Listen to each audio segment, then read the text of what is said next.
Good afternoon and welcome to our session, Coffee with a Cop, for our 4th Law Week session for 2020. For those of you that have joined us in our other sessions, welcome back. I'm Fiona Hudson and I'm the Programs Coordinator for the Gong Valley Libraries. I'd like to start by acknowledging the traditional owners of the land upon which we meet today, and I'd also like to pay my respects to the elders past and present. We'd invite you to be a part of the conversation today. Please ask questions in the comment section below. And today, for our Coffee with our Cop, we are actually in the Shepparton Library, socially distancing, and I have Glenn here from the Shepparton Police. Hi, Glenn. Good afternoon, everyone.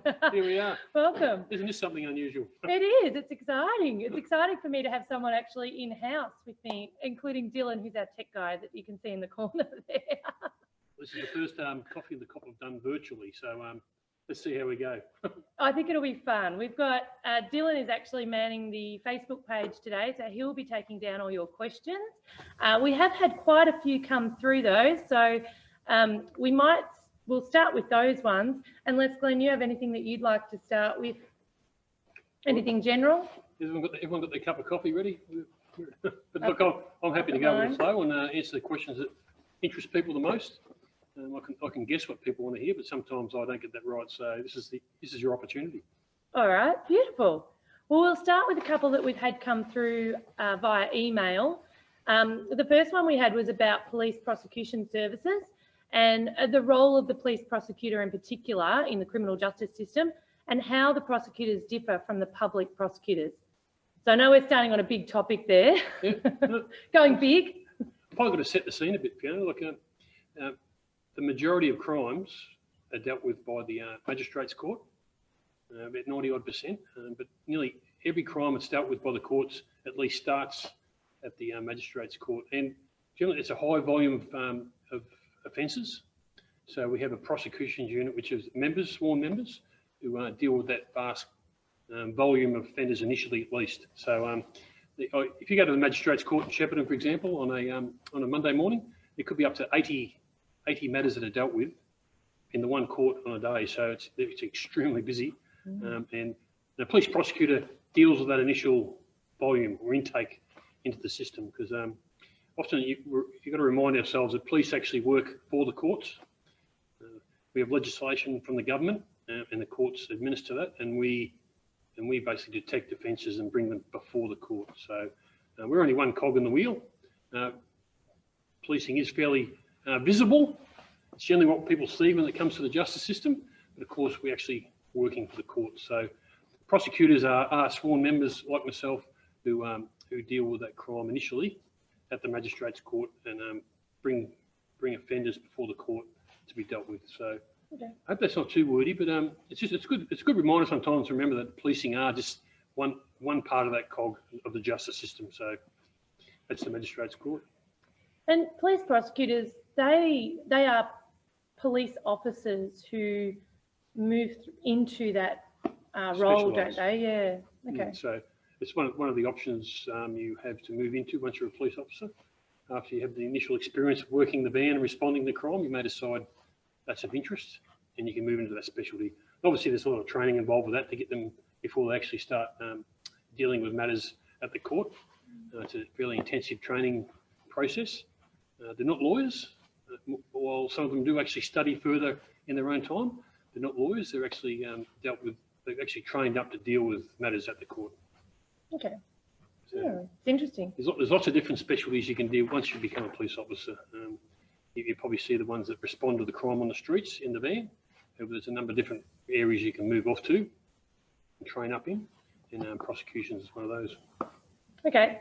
Well, that probably leads us into our next question, which is, how can you apply to become a police officer and what's the training process? So what happens to get to be a police officer? And then I guess the second part of that is then what do you have to maintain or what do you have to do once you're a police officer?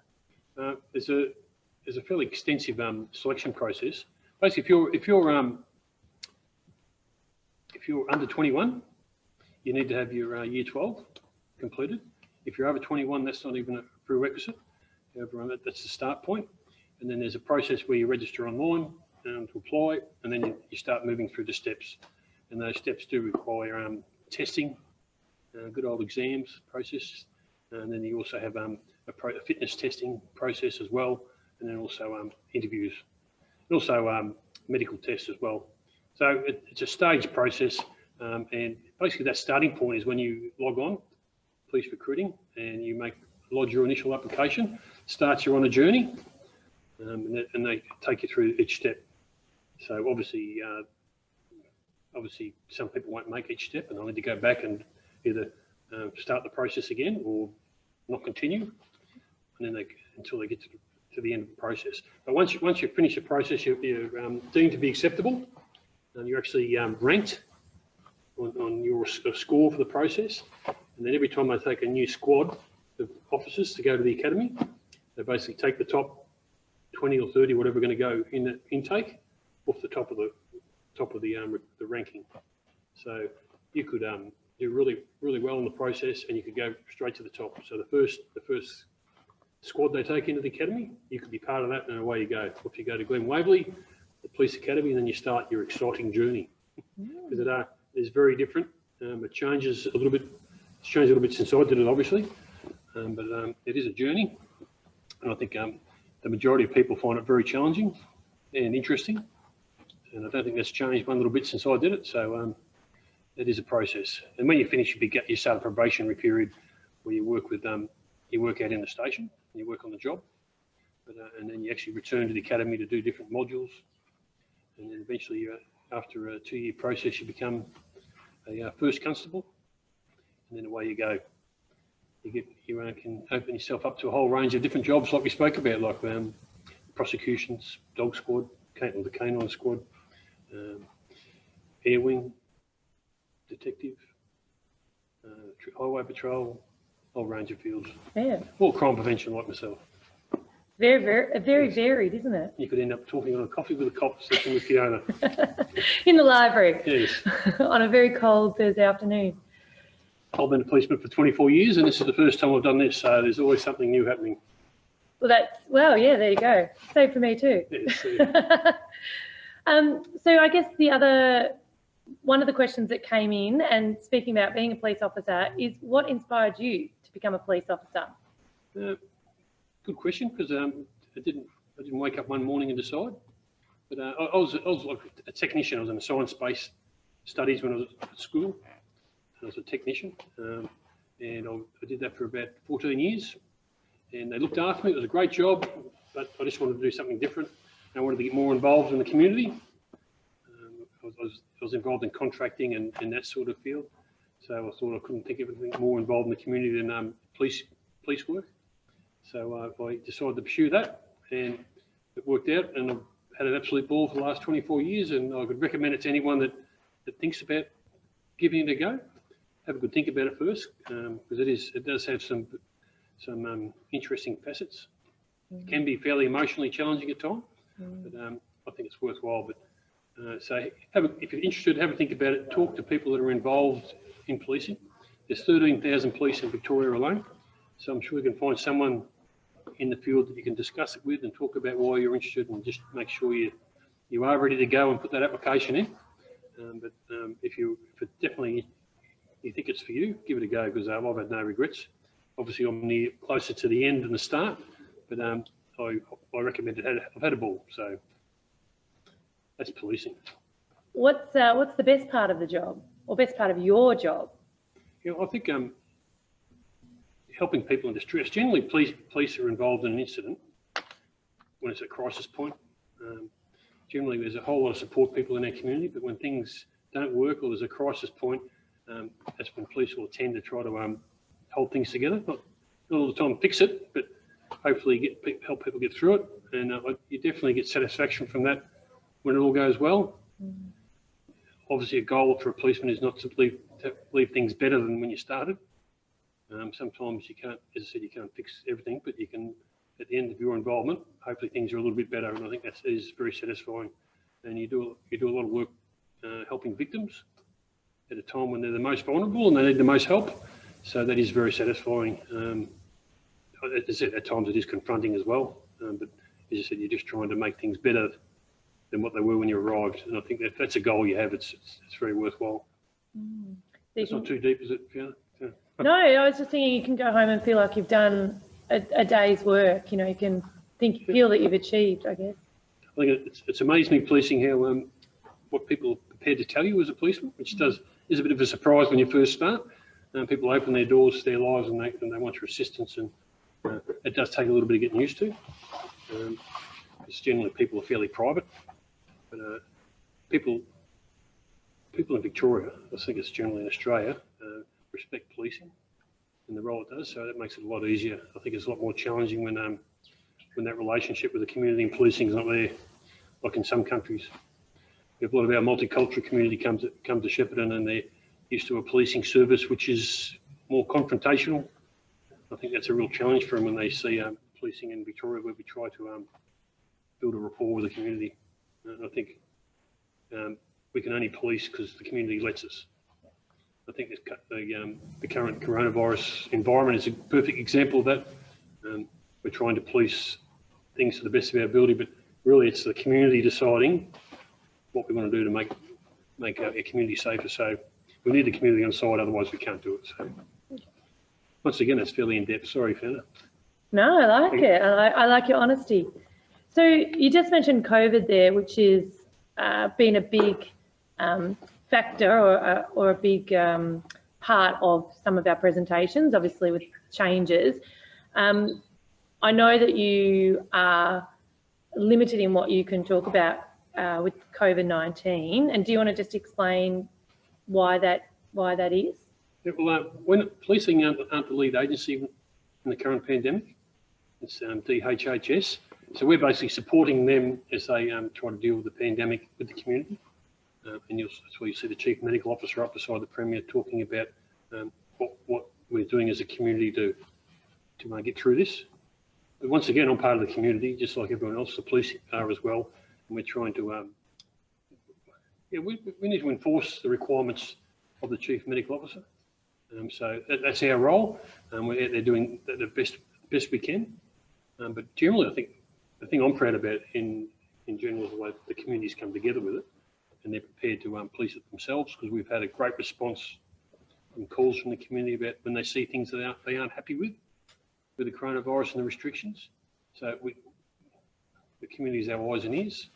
I'll talk about that a lot, but so really we're getting through it together. But our role is to, as best we can, encourage people to not to enforce it, encourage people to follow the requirements of the coronavirus restrictions. So I think we're progressing. We've come a long way in a few weeks. It seems like a lot more than a few weeks. We're exactly the same as everyone else. But hopefully we are heading in the right direction. Hopefully we can keep going. And I think, as everyone in the community would agree, I think we're very lucky in Australia than other parts of the world. So hopefully we can stay that way. I agree. So yeah, but just to sum up, if you have issues about what's happening, if you see something you don't think you're happy with, if you ring the 131 444 number, that information's collected. DHHS will make a decision about how to respond on it, and then the police will act on their behalf. So that's a bit of it's places where we fit into the scheme of things. Okay. All right. So you go out and you follow up on those reports or comments, things like that. We'll collect that information, but DHHS will have the final say about a response. Yeah, okay. And we'll basically act under their instructions. Look, if you look at the state response in Melbourne, you'll find that the incident controller is a DHHS person, and we command the police response.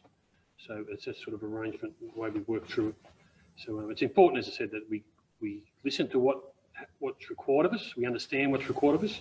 If you're not sure about that, go to the DHHS websites, make sure you understand what's expected of you, and then respond accordingly. And hopefully we don't have to use that word enforcement.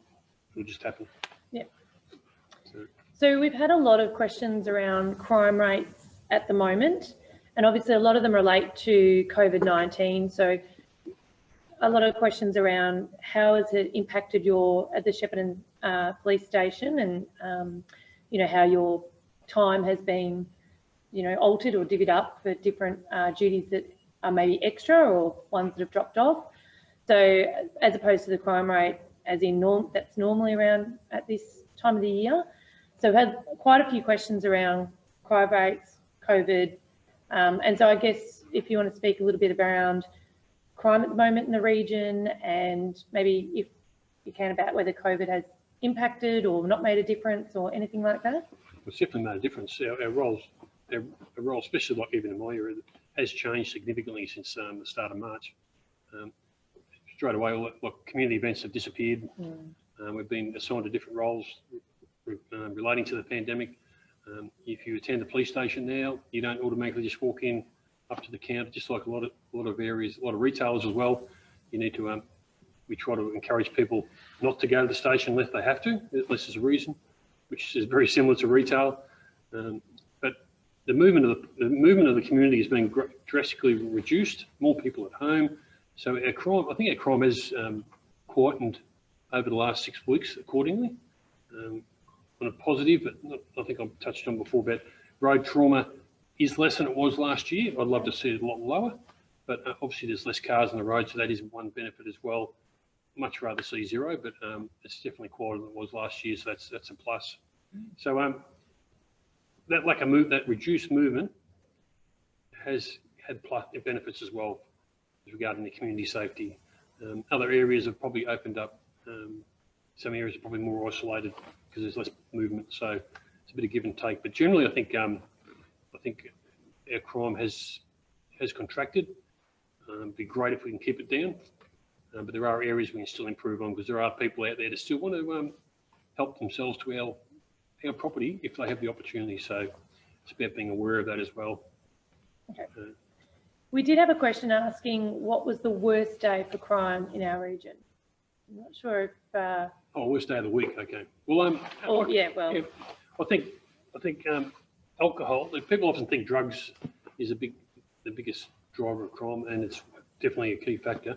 But alcohol is still one of our biggest drivers of alcohol, if not the biggest. And of course, that's going to be most prevalent on a Saturday night, Sunday morning. So alcohol does drive a lot of crime over that period of the night and the early hours of the morning, Sunday morning. So that is probably our busiest time. That's when we have the most officers working in response to that. And also we have a lot of other activities, proactive activities with our liquor licensing, working with the hotels, and also doing a lot of work with family violence, etc. as well, so that we can deal with that the best we can. We just don't want to sit back and react. Hopefully we can prevent a lot of it happening, but just be aware that alcohol is still a key factor and driver for crime. So if anyone out there needs assistance or help with that, there are people that can help. So don't be afraid to reach out. Okay. Same as drugs. Yeah, we've just had a question posted on Facebook asking about. Firstly, they've said thank you for all that you do. Their question was about the things that you must witness. It can be quite traumatising, and you did just talk about some of that stuff earlier about, it can be quite confronting. They just want to know, how do you continue to do it day after day without being impacted by these traumatic moments that you might witness in your work day? It's probably one of the biggest changes I've seen in my 24 years is how not just policing but emergency services, I think the whole community has come to being dealing with emotional impact from the workplace. And I think we deal with a lot of that better now with debriefs and assistance with counselling. So I think Victoria Police, like a lot of these organisations, has come a long way with that. I think we handle it far better than when I first started. So I think it's something we don't take for granted for sure. I think we've got to expect, if we see something or we experience something that is confronting, something we need to deal with. We can't just block it away and suck it in like we probably did in the past. So that's probably my answer to that. I think we're a lot more aware now of the consequences of not dealing with it properly. So I think we try to deal with it a lot better than we did. I hope that answers that question. Yes. Assuming there's avenues now set up and protocol for staff and things like that. And the old philosophy is suck it up and don't show it. I don't think that's acceptable anymore in any organisation. Yeah. And the policing is exactly the same. I think we've matured a lot in that regard. Does it make you more empathetic to people knowing that, what presents sometimes is there's a whole gamut of things going on behind in their life or in their, family or personal situations. Does that, does it make you more empathetic, or does it, I don't know, make you less because you... Well, it makes you more effective as a police officer if you are prepared to ask questions and try to see what's causing the blowout, so to speak. Often that's what it is. We tend, as I said, in a crisis situation when things may have been going well last week, but this week there's a big blowout we'll use family violence as an example, and everyone's not at their best. So we can go in there heavy-handed, and I guarantee it won't work. The most effective police officer will look for non-verbal indications as well about what's happening.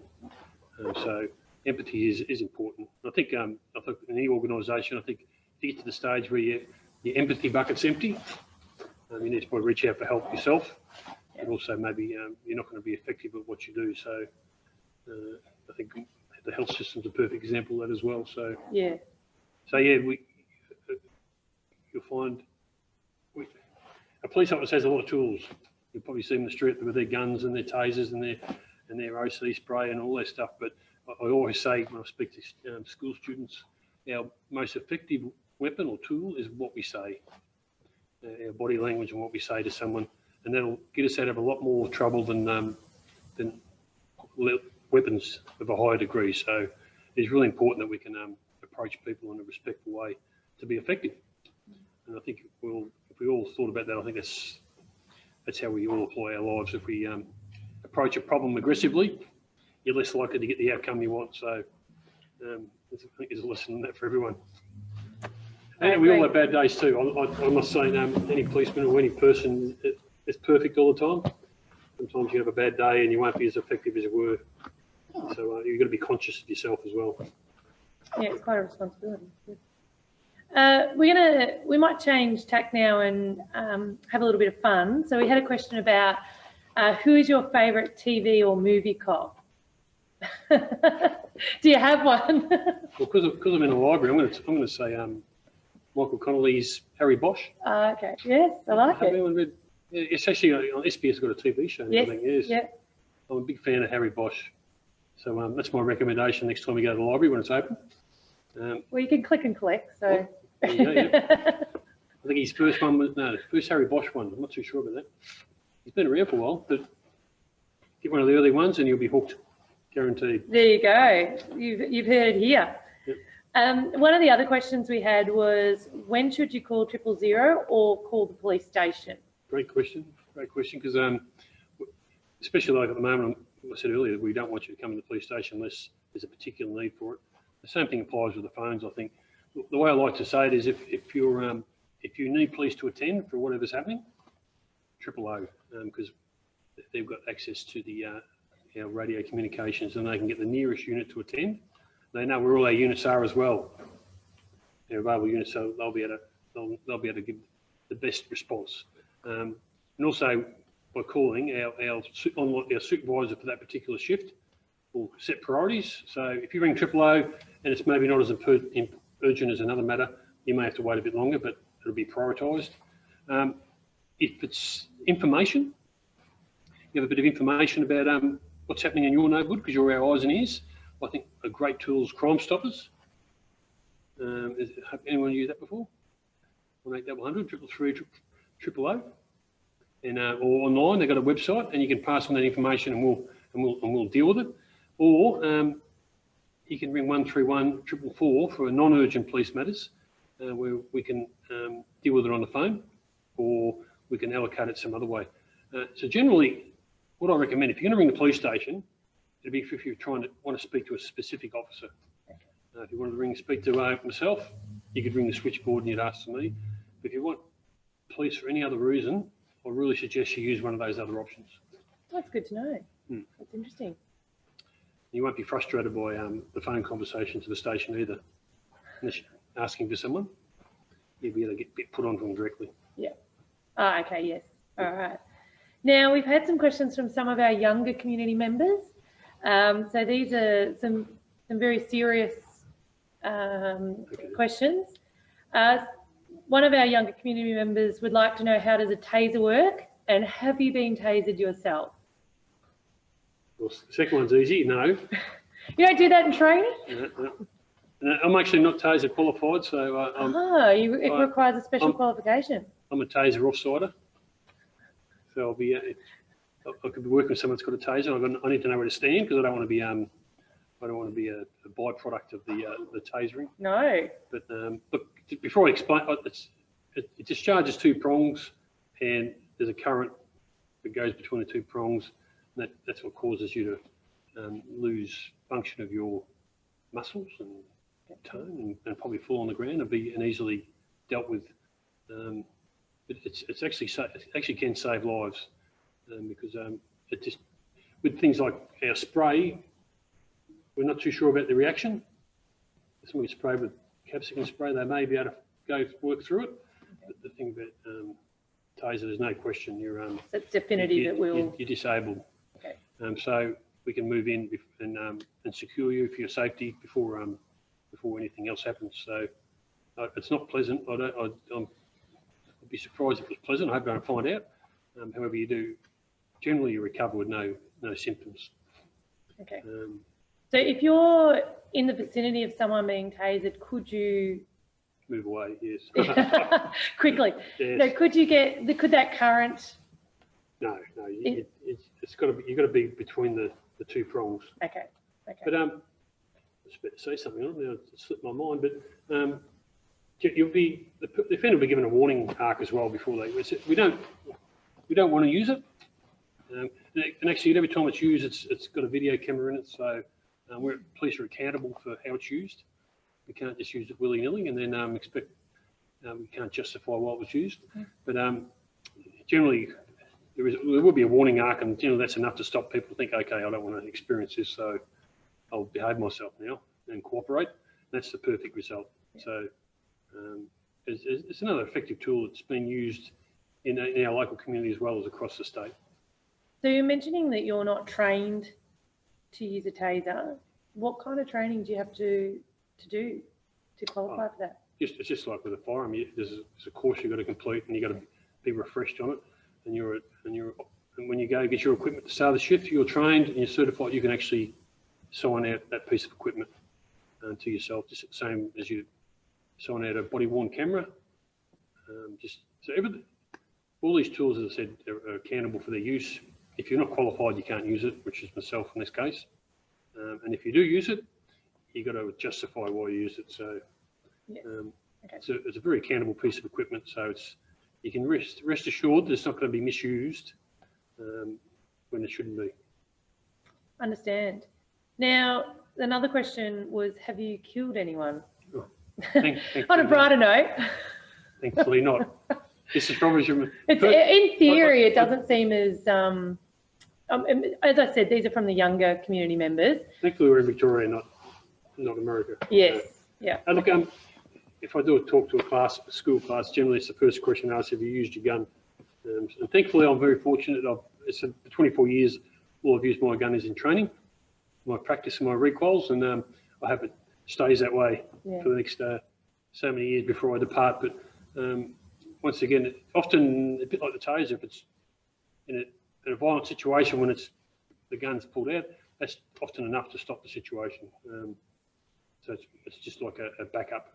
And thankfully in Victoria and in Australia in general, it's something we don't need to use very often. But and once again, the taser is a tool you can use to save you using your gun. I've probably gone digress. But no, that's so thankfully, no, I haven't killed anyone. It's good to know. Now, this question comes from Cole. So Cole wanted a shout out. So, hey Cole, hope you're watching. Hey Cole. He loves RBT on the TV. So, and he'd like to know how many drug and alcohol tests you do a year, or Shepparton does, I guess. And have you ever been on RBT, the show? Are you a celebrity? Haven't been invited, Cole. Sorry. Oh, what a shame. Well, I won't get his autograph for you then. Yes. But alcohol testing just is a day-to-day task. Every time we pull over a car for a check, or if they've seen something go wrong, or just a routine check, they will be checked for alcohol on their breath.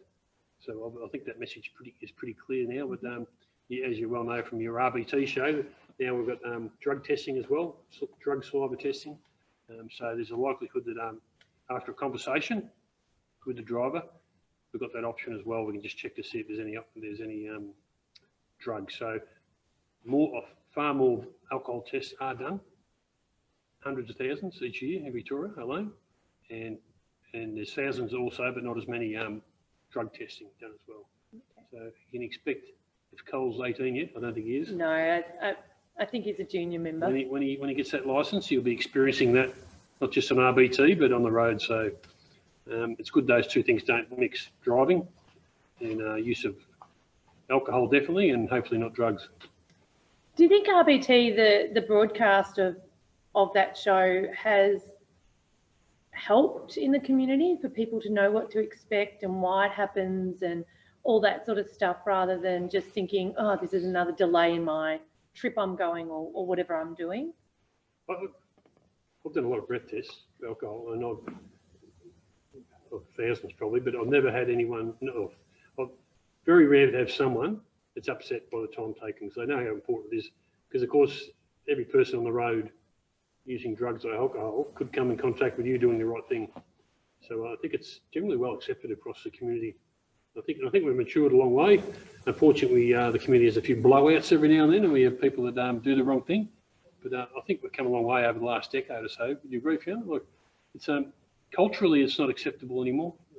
No, I agree. It was probably when I was a young fellow, it was only just starting out, and that probably wasn't the case. So if we can get that same culture associated with speeding, I'll be a happy fella, because I think we've still got a bit of work to do with hoon driving and people using cars for entertainment. And I think I'm a big believer in the cars to get from A to B, not to be used for entertainment. That's right. That's my personal opinion. I think that's our big challenge in the future, because we're still losing lives, and you think if we're losing like 300 lives a year in Victoria alone, and that's just horrific and something we need to work on as a community. And something that can be avoided. Yes, these people aren't ill, they're not getting sick, they're just 1 minute they're alive and in their families' lives, and the next minute they're not there, and the family's trying to deal with it. So I think it's something we've got a long way to go. And that impact being long lasting, obviously. Yes, the family never gets over it. I deal with the Cool Heads program, young driver program, and I talk to parents that have lost young sons and daughters 16 years ago. And it's where they were talking about things that happened to them last week. They're still traumatised and not coping. So don't put your family through that if you're out there and you're a driver. Let's get from A to B safely and use the car for what it's there for. Yeah, and I think with these restrictions, hopefully that will be extended, because if, you're not able to be out drinking and then get in your car because you're isolating at home, or you're at a venue but there's only 10 people in that venue and you have to eat, then that might help keep those numbers. It definitely has dipped the road trauma stats, but probably the negative part of it is with all that less traffic, there's still lives being lost. Yeah. So it's one thing that we've got the philosophy towards zero, and it's a goal we've got to work at, but we're a long way to go. I think it's a journey that the state or the community is going to have to work through, because it's just not satisfactory. It's something I'm passionate about, but I don't think we're going to get there in my career, which is unfortunate, but hopefully we can one day. Well, we have had a question come in about speed cameras and neighbourhood Facebook groups. So, people getting on in their neighbourhood Facebook group and noting where there are speed cameras in their area.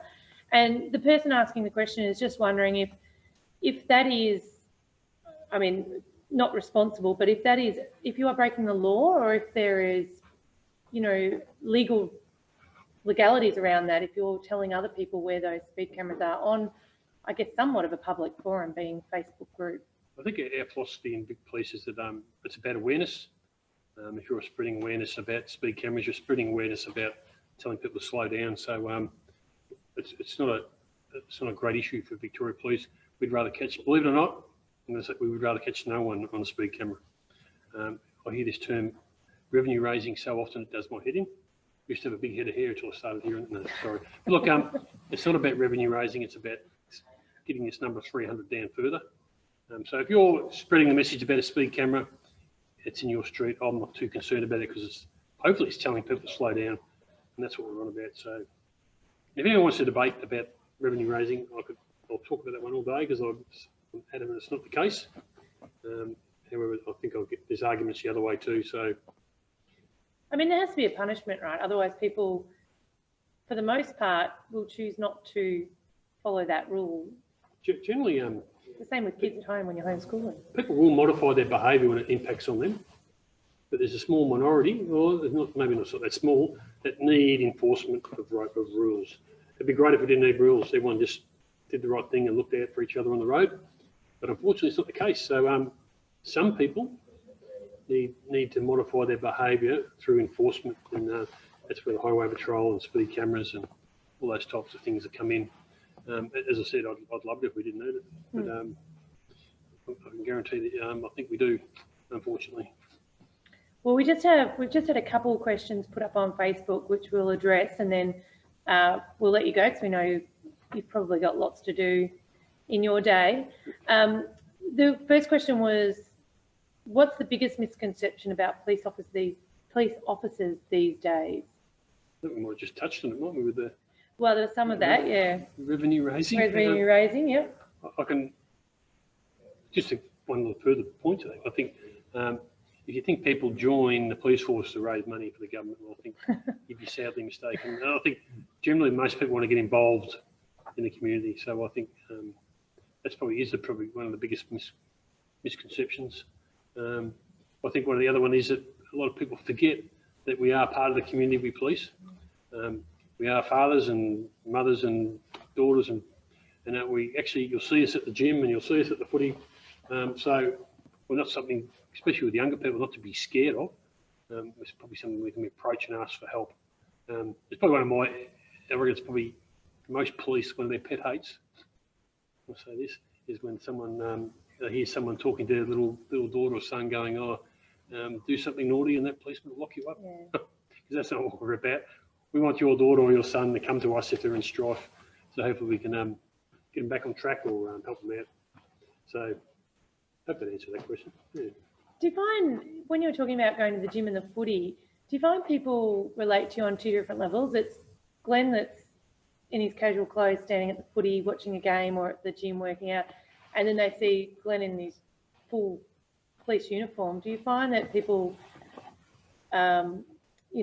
automatically assume a sort of a subservient or a different sort of persona? They see me as a resource from information, which I'm comfortable with, because I think that's rural policing. Like compared to my colleagues in Melbourne, probably most of their community don't even know they're police officers because they drive away, and rural policing is completely different, and most officers that work in their community feel this, and it does take a little bit of adjusting.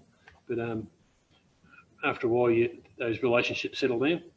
Because as I said, like the sporting clubs, most sporting clubs would have at least a couple, 2 or 3 police in it. And as we know, we're really the same as everyone else. It's just we might have a bit more information about different topics. Yeah. So why not exploit it and ask for information at hand? But I'm sure there's some people out there that can't relax with police. But I'm hoping that's not because of the police person's input. It's probably just a personal thing.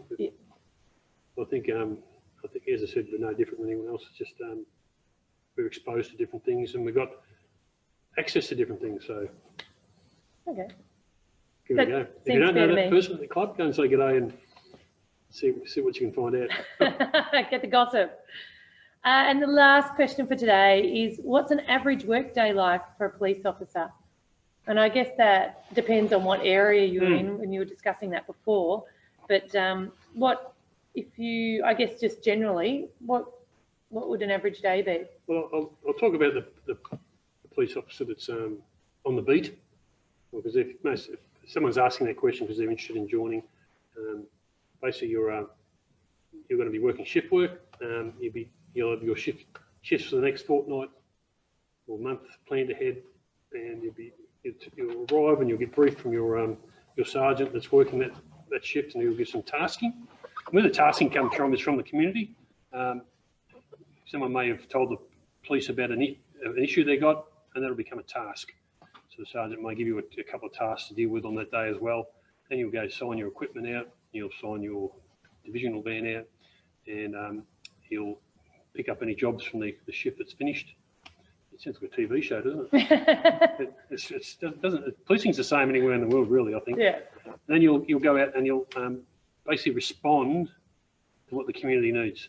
And the community will tell you when they need you, and you've got to go there and you've got to try to make it better than when you got there, which I think is a worthwhile goal. And if it's a quiet day, you'll address the tasking, the issues that the community's got, or you respond to tasks like, as I said, trying to reduce road trauma, which may mean having the radar out and trying to pick up speeders. So we do try to prioritise, and that's why it's probably interesting, because you turn up at the start of the shift when you talk to sergeant, you've got no idea what's ahead of you, and you've got a day that is shaped by what occurs in the community, which is pretty unique, I think. No 2 days are the same, I would.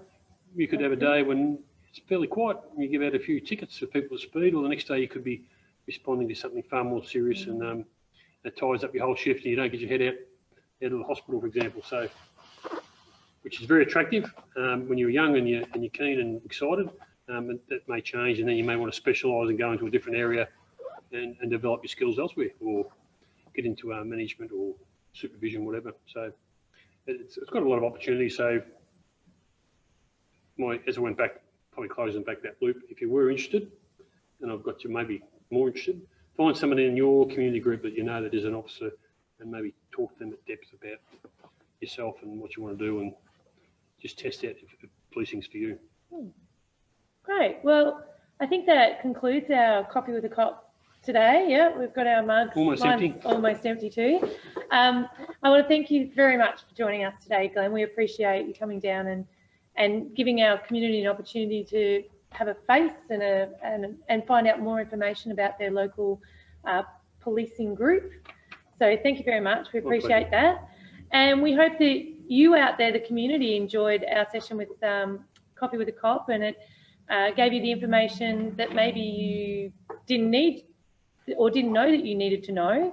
But if you have any other questions, then please feel free to post them on this live, and we will endeavour to answer them post when this goes up. We'll see you tomorrow at 3 p.m. for our last session for Law Week 2020, and that's about migrant visas. So jump on the Gone Valley's Facebook page, Library Facebook page, and we'll see you at 3 p.m. Thanks for joining. We'll see you tomorrow.